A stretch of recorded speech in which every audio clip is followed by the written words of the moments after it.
All right. Good evening, everybody. Moreno's here. We have a very, very special guest with us tonight. We have the mayor of Yuba City, Sean Harris. Sean, thank you so much for joining us tonight. Thank you. My pleasure. All right. So for anybody who doesn't know, Sean here is serving, I believe, your second term as mayor of Yuba City? Well, my second year. My second year. 4 years, but second year. Yeah. Second year. My apologies. You have a absolutely incredible, let's say, a background here with over 30 years in public safety between CHP. I believe at one point you worked like within the judicial system, like as a jailer or something like that. Yeah, I started out like 16, 17 years old when I was in high school here at Faith Christian right by my house. And volunteering is what they call explorer/cadet for Sutter County Sheriff's Office. And so you work in patrol division, jail division, and dispatch. And while I was going to high school, and then I went to Yuba College to get my associates. And it was a very good experience working. I ended up being dispatching. They even paid me a whopping $3.35 an hour as extra help as a 17-year-old kid. No way you can do it now, but it's good. And that transitioned to a job as a dispatcher for Bi-County Ambulance. And then the owner, Kelly Bumpus, at the time asked me if I wanted to take the EMT1 class, which I did. So my first day working in ambulance as an EMT was the night of the 1986 floods. So that was trial by fire. Oh my goodness! Yeah. And in fact, I didn't have a uniform yet. I had my what some people call Canadian tuxedo, a jean jacket and jeans. That was my uniform. I was going to school the whole time. Then the opportunity came to go to Yuba County Jail. I did that for about 4 years, and then the opportunity came once I finished my bachelor's degree to go to the California Highway Patrol, which I joined in the academy in 1995 and retired here, worked my way up and retired here as the commander in December of 17. So that's after all that, you decided, I'm going to go ahead and go into politics now. Well, the P word never came up. It was I never, still don't imagine, I think of myself as a politician, although I can kind of understand that world a little bit better. But by virtue of your position as a commander, I worked my way up through officer, sergeant, lieutenant, and then captain. And I was a lieutenant commander over in Glenn County. I was the commander in Marin County. And then my career goal was to, retire as the commander of my hometown, which I did. But as you move up, you also have to move out. And so you have to have those external relationships. And in so doing that, I developed relationships with members of the board of supervisors, the city council, and, the list goes on. Plus, having worked here locally anyway, it came full circle. And the folks that, were rank and file like I was when I left are now promoted up themselves. And so here we are working side by side again. And it was really good. Leverage that, I think, was better for the community, better for all of our agencies. And it was an honor to come back and serve as the commander of my hometown. But again, by virtue of doing that, I made those political connections. And then about a little over a year before I retired, I kind of got would you consider doing this? Would you consider, and of course, the requisite no. Thinking, I'll always be a part of the community. I'll always give back in some way. Maybe I can do it this way for a while. And so I threw my name in the hat, and it worked out. That's now, yeah. And now here we are with all these things going on, and the learning curve is pretty steep, especially again in the city council. We go external even more with other local agencies and governments and counties and the state, even federal level. We have so much going on now with our budget challenges, with literally a global pandemic.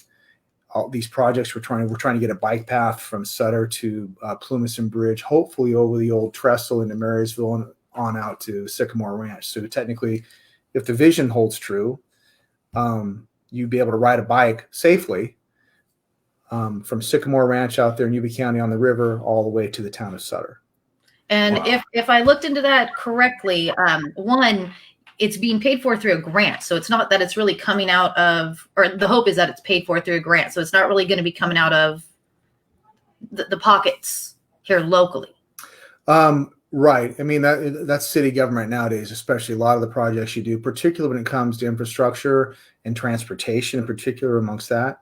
a lot of grants. So far, we've been awarded a $200,000 grant from Caltrans to conduct a feasibility study, all the way up to including funding options to build the actual project. So that's one thing about government. I tell you, the ship turns really, really, really slow. And the accountability process isn't, rightfully so. It's the public's money, but the accountability process can really bog you down. I've said before, sometimes you got to spend $1 to justify spending a dime, because everybody gets the bid process, all these things. You can't just private business. You call up the guy who's done work for you before and you're done, right? Right. No, that's why it's not quite that easy, but it takes a while. So the feasibility study is the one. Get the plan in place, or get the plan to have the plan, right. And then you just move forward from there. And then So eventually someone's going to be doing land acquisition, contaminated ground mitigation, working with the railroad, we're going to have to figure out a way to efficiently and safely cross Highway 99 and Highway 20, if you think about it, and it goes at a diagonal. So there's a lot of work ahead of us. Perhaps it will be incremental. The next step, I believe, once we figure out and everything shakes out, when we come through the other side of this pandemic, I believe the next step when we get to do recreation projects is going to be that stretch of the bike path between Hooper and Harder, right by our new park site. So, but then you have the other right of way right there, all the way through to at least Stabler, which just waiting to be used. But I tell you, it's going to be a really good project, because not only is it get people out of their cars, which is a big deal nowadays. I'm on the board of directors for the Sacramento Area Council of Governments, and I tell you that's a huge thing that we're trying to do, is the greenhouse gas emissions, keep people recreating, keep people healthy, provide transportation options that do not involve motor vehicles. So you can go from Sutter, a rural area, through a residential area out here in Rio Ranchero, where I live, into the Terra Buena area. Then you're connecting all that with retail at Walmart, Lowe's, and whatnot. Continue on down through. You have a gym right there at the railroad. Then you have our brand new pickleball courts, a tennis court, San Brandon Park, and potentially maybe some revitalized retail areas along Bridge Street. And you have probably considered a lower income neighborhood right there on Reeves by Lee's Canton there. So we'll be able to connect those people. Will have transportation options in both directions, to retail, to work, or whatever. You have all these boxes are checked. You can recreate. You can get out in the sun. You can get hopefully to some work. You can get to shopping. All the boxes are checked, right? So you're just bringing value across the city. Yeah, and that will hopefully springboard into ancillary businesses along the way. Small, maybe kiosk style businesses or things like that. Who knows? I mean, the sky's the limit. But if we do it and we do it right, I just don't want a dirt path. I'm envisioning benches and landscaping and lighting. But with that comes, it costs money to put it in, then it costs money to maintain it. I would love to give the police department funding for maybe 3 extra bicycle patrol officers and the equipment to keep all that safe up and through there. We don't want it to be turned into a residential area. Right. Absolutely. That was immaculately said, I have to say. And, you're talking about bringing in these small businesses, and, as everybody is well aware, it's September. This isn't new information. We have this global pandemic, and due to the safety and the social distancing and all that, our small businesses are taking a hit. And I have absolutely loved seeing how much our community has come through and been so supportive. And yeah, it's hot and it's muggy with the smoke, but we drove around and we're seeing people eating outdoors and taking to go whenever they can, and trying to order online from our small areas, our small businesses that have that option, or being very neighborly and coming in and helping each other out. And I was hoping that maybe you've seen some of the same. Oh, absolutely. In fact, I'm one of the people you see eating outside. It's really good. I kind of enjoy eating outside anyway. Of course, this time of year, we're having to fight flies and maybe a little bit of mosquitoes, but we keep the fans going and keep the attitude positive. And in reality, you don't even really see people looking over their shoulder. This is weird. I'm eating in what used to be a parking stall. They don't notice or care anymore. There's some of these business owners. Happy Viking comes to mind. Linda's comes to mind. Nancy Tomato comes to mind. Cool Hand Luke's comes to mind. They have really made it a welcoming area, and hopefully it'll be continued beyond the pandemic, because I like having that option. My mom, she loves eating outside, so she's fine. But yeah, and not just the eating established, but the other places too that are able to be open. Luckily, we're getting relaxing up on some of the salons and the barbershops a little bit now too. But getting out there and you really learning. It's not like I know everything, but I was surprised to learn how close the margins are for some of these business owners. I mean, 1 month, and they were worried about having to close. Businesses have been open for decades. Yeah. And so that really, and we know these people. We all do, back and forth.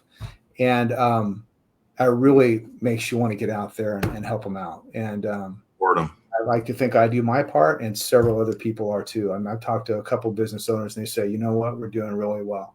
Some of them say we can't do it for much longer. So, right. I mean, and it's true, because you want to go out and you want to support every restaurant, but at the same time, I mean, we've got a family of 4. Eating out 3 meals a day starts to add up. And I did see that the Chamber of Commerce had this, I believe it's still going. I believe it ends tomorrow. It's this really cool promotion where you can nominate a small business. I think right now, this first round, they're focusing on restaurants, and they'll pick a winner and go buy a significant amount worth of gift cards that they'll be able to give out. And so the small business gets money immediately, and then somebody else gets to enjoy that business later on. I thought that was really, really smart. And I really liked seeing that, and seeing, our big city, but it's a small town, and everybody looks out for each other. And I really loved seeing that. I couldn't agree more. And that gift card is a great idea, because it's a win-win. Like you said, the businesses get the money right away. And then the people win a gift card. So, they get to go out and not feel the hit at home as much. Exactly. And, you go out, the gift card, you're going to, well, I didn't pay for dinner, so I'm going to go ahead and get dessert. And now even more money is going in without your pocket being hit quite as hard. Yeah. Yeah. And I think, you hit that as far as a small town, big city / small town, but we're kind of at a little sweet spot, I think, to where we have some amenities. I think we can use a few more amenities.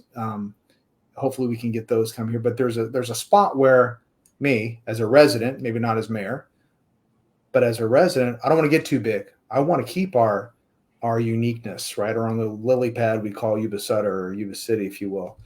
I like, and I've used this analogy before, we can go downtown and on Plymouth Street, you can park literally 20 feet from the front door of the post office. You go in there, the guy or gal behind the counter knows your name. You're not paying to park. I didn't even think of that. We want to keep that. Right? A lot of cities cost a lot of money to park. Oh man, you can't even move in the Bay Area without paying for something. And right. My brother lives down there, and I'm just not interested. I like what we have right here. We have a little bit of growing, I think, some room to grow, but don't want to get too big. Or if we do get bigger, or when we do get bigger, do it smartly. We have a good general plan in place, and staff is really on top of it and do a great job monitoring that. It's a lot of work, and it's expensive to do the general plans and whatnot, but it's important to have that framework and that foundation when you're looking at doing development. Well, I agree. I mean, I don't want to get too big. I like going to Winco, and everybody there knows us, says hi to the kids. Yeah. As far as needing amenities, I wouldn't mind a new bagel shop. I don't know if you can slip that in the works somewhere. A Noah's Bagels, a Posh Bagel, a mom and pop bagel would be even better. Just anyone, really. We have a lot of donuts. I think that would be, that's actually a good idea. That's a good idea. Here first, people. That's right. That's right. Yeah. We're all good. So I know you're a man of limited time, and I appreciate you spending the time with us tonight. If you we've, like I say, easy conversations, but if there is just one thing that you'd like to tell the people of Yuba City, about how we can come together and how we can keep our community strong and keep looking out for one another, what is it that you'd like to say? Well, the main thing, I mean, there's several things, right? And we've already touched on some of them, but in the wake of the COVID-19, I would like to pass on to people, just do your part to, of course, I would love to have one for I don't have one laying here, but wear the mask. I don't think it's too much to ask to wear the thing in public because it's designed to keep other people safe, not necessarily you. So show them respect for that, because you never know if they might, what their living situation is. They might have elderly or somebody who's vulnerable.